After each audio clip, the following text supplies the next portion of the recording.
Welcome to capital Amaravati open plots. మీరు చూస్తున్నది Guntur Mangalagiri highway కాజా tollgate దగ్గరలో ఉన్నటువంటి లొకేషన్. ఇవి రామకృష్ణ ఐటీ టవర్స్ మరియు నాగార్జున యూనివర్సిటీ దగ్గరలో ఉన్నటువంటి లొకేషన్. 50 ఎకరాలలో 60 అడుగుల మెయిన్ రోడ్ ఆనుకొని CRDA gated community open plots. LP number వచ్చింది. డెవలప్మెంట్ జరుగుతూ ఉన్నది. స్పాట్ రిజిస్ట్రేషన్ మరియు బ్యాంక్ లోన్ సౌకర్యంతో గజం 25,000 రూపాయలు. Prime location, fast resale value వస్తుంది. మా వెంచర్ అనుకొని మినిస్టర్ పెమ్మసాని గారు 60 ఎకరాలు కొని ఉన్నారు. వాళ్ళు కూడా డెవలప్మెంట్ స్టార్ట్ చేశారు. వాళ్ళ వెంచర్లో ఇంటర్నేషనల్ స్కూల్ ఒకటి, విల్లాసు, అపార్ట్మెంట్స్ కట్టబోతున్నారు. రేట్లు మారే అవకాశం ఉంది కాబట్టి సైట్ విజిట్స్ కోసం సంప్రదించండి 7396667776.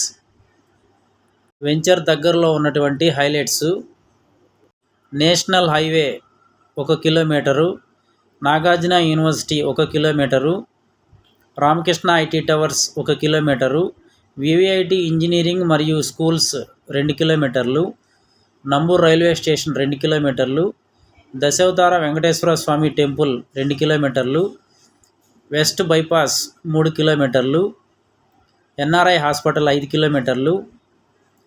ఎలక్ట్రానిక్ సిటీ, సాఫ్ట్వేర్ ఇండస్ట్రీగా డెవలప్ చెందుతున్నటువంటి క్యాపిటల్ అమరావతిలో ఉన్నటువంటి లొకేషన్ నిడమర్రు 5 కిలోమీటర్లు. Prime location. ఈరోజు మా వెంచర్లో ఇల్లు కట్టుకొని ఉండవచ్చు. ఫేమస్ భోజనం హోటల్ మురుగన్ 2 కిలోమీటర్లు. వీకెండ్స్లో సరదాగా గడపటం కోసం ఉన్నటువంటి హాయ్లాండ్ 2 కిలోమీటర్లు. దగ్గరలో నేషనల్ బ్యాంకులు ఉన్నాయి. అలాగే ఇంగ్లీష్ మీడియం స్కూల్స్ కూడా ఉన్నాయి. 24 అవర్స్ ట్రాన్స్పోర్ట్ కలిగిన లొకేషను. త్వరలో రేట్లు పెరిగే అవకాశం ఉంది కాబట్టి ప్లాటు కొనుక్కోవాలనుకునే వాళ్ళకి ఇదే మంచి సమయం. పూర్తి వివరాలకు సైట్ విజిట్స్ కోసం సంప్రదించండి 7396667776. Thank you and grand welcome. మీరు ప్లాటు కొనుక్కునే ఉద్దేశం ఉంటే ముందు వచ్చి ఒకసారి వెంచర్ని చూడండి. రాజధాని అమరావతిలో మరో కీలక నిర్మాణానికి ముందడుగు పడింది. పరిపాలనా నగరంలో ప్రవాసాంధ్రుల ఐకానిక్ భవన నిర్మాణం మొదటి దశకు ఏపీ ఎన్ఆర్టీ సొసైటీ టెండర్లు పిలిచింది. టెండరు దాఖలుకు ఈ నెల 10వ తేదీ వరకు గడువిచ్చింది. అమరావతిలో జగన్ పక్కన పెట్టిన ఒక్కో కీలక ప్రాజెక్టు కూటమి ప్రభుత్వం అధికారంలోకి వచ్చాక పట్టాలెక్కుతోంది. ఎన్ఆర్టీ ఐకాన్ పేరుతో 5 ఎకరాల్లో నిర్మించే భారీ భవనానికి సంబంధించి ఫౌండేషన్ నిర్మాణానికి Andhra Pradesh non resident Telugu society APNRTS టెండర్లు పిలిచింది. పోడియంతో కలిపి 36 అంతస్తుల ఎన్ఆర్టీ ఐకాన్ భవనాన్ని 3 దశల్లో నిర్మిస్తారు. మొదటి దశలో నిర్మించే ఫౌండేషన్ కు ఇప్పుడు టెండర్లు పిలిచారు. తదుపరి బిల్డింగ్ సూపర్ స్ట్రక్చర్ కు, ఆ తరువాత బయటకు కనిపించే భాగానికి టెండర్లు పిలిచి నిర్మాణం చేపట్టనున్నారు. దాదాపు 600 కోట్ల అంచనా వ్యయంతో జంట టవర్లుగా దీన్ని నిర్మించనున్నారు. 2028 నాటికి పూర్తి చేయాలని లక్ష్యంగా పెట్టుకున్నారు. కేవలం ప్రవాసాంధ్రుల కోసం వారి నిధులతోనే ఈ భవనం నిర్మించనున్నారు. ఇందులో నివాస ప్లాట్లను, కార్యాలయ ప్రాంతాన్ని వారికే విక్రయిస్తారు. పార్కింగ్ కోసం 2 అంతస్తుల సెల్లార్, దానిపై 3 అంతస్తుల పోడియం ఉంటుంది. దానిపై 33 అంతస్తుల్లో భవనం నిర్మిస్తారు. 2 టవర్లలోనూ ఒక్కో దానిలో 29 అంతస్తులు ఉంటాయి.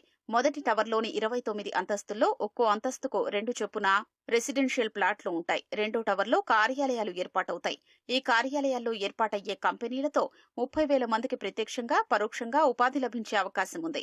2 టవర్లను కలుపుతూ పైన 4 అంతస్తులు నిర్మిస్తారు. దీన్ని పూర్తిగా వాణిజ్య అవసరాలకే కేటాయిస్తారు. 2 టవర్ల మధ్యలో ఏర్పాటు చేసే గ్లోబ్ ఈ భవనానికి ప్రత్యేక ఆకర్షణగా నిలవనుంది. అందులో కూర్చుంటే 360 డిగ్రీల్లో అమరావతి నగరం మొత్తాన్ని వీక్షించొచ్చు. గ్లోబ్ లో 10 నుంచి 12,000 చదరపు అడుగుల విస్తీర్ణంలో రెస్టారెంట్లు, kitchen, executive dining hall, lounge వంటివి ఏర్పాటు చేస్తారు. ప్రత్యేకంగా ఎన్ఆర్టీ క్లబ్ హౌస్ ఉంటుంది.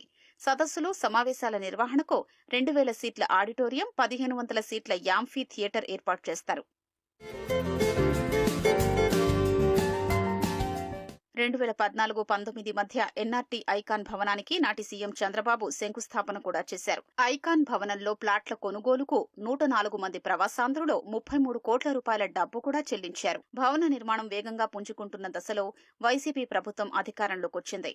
అమరావతిపై కత్తిగట్టిన జగన్ ఏపీ ఎన్ఆర్టీ భవనాన్ని మూలన పడేశారు. కూటమి ప్రభుత్వం అధికారంలోకి రావడంతో న్యాయపరమైన సమస్యలన్నీ అధిగమించి ఈ భవన నిర్మాణానికి మార్గం సుగమం చేసింది. రాజధాని అమరావతి నిర్మాణంలో కీలక అడుగు పడింది. ప్రపంచ బ్యాంకు నుంచి తొలి విడత రుణం కింద 3,535 కోట్లు విడుదలయ్యాయి. ఈ నిధులు ఏపీ ప్రభుత్వ ఖాతాలో జమ అయ్యాయి. తాజాగా ప్రపంచ బ్యాంకు నిధులు విడుదల చేయడంతో త్వరలో ఆసియన్ డెవలప్మెంట్ బ్యాంక్ నుంచి కూడా మొదటి విడత రుణం విడుదలయ్యే అవకాశాలు ఉన్నాయి.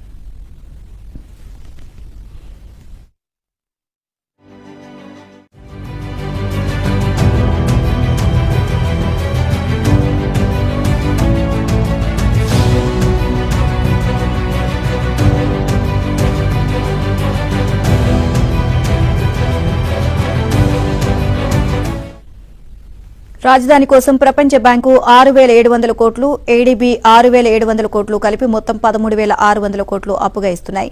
మరో 1,400 కోట్లను కేంద్రం ఏపీకి ప్రత్యేక సాయంగా అందిస్తోంది. ఈ నిధులను ఏపీ రుణ పరిమితిలో లెక్కించకూడదు అని కేంద్రం నిర్ణయించింది. హడ్కో నుంచి 11,000 కోట్ల రుణ సమీకరణకు ప్రభుత్వం అన్ని ఏర్పాట్లు చేసింది. దానికి సంబంధించి అనుమతి లేఖ కూడా ఏపీకి వచ్చింది.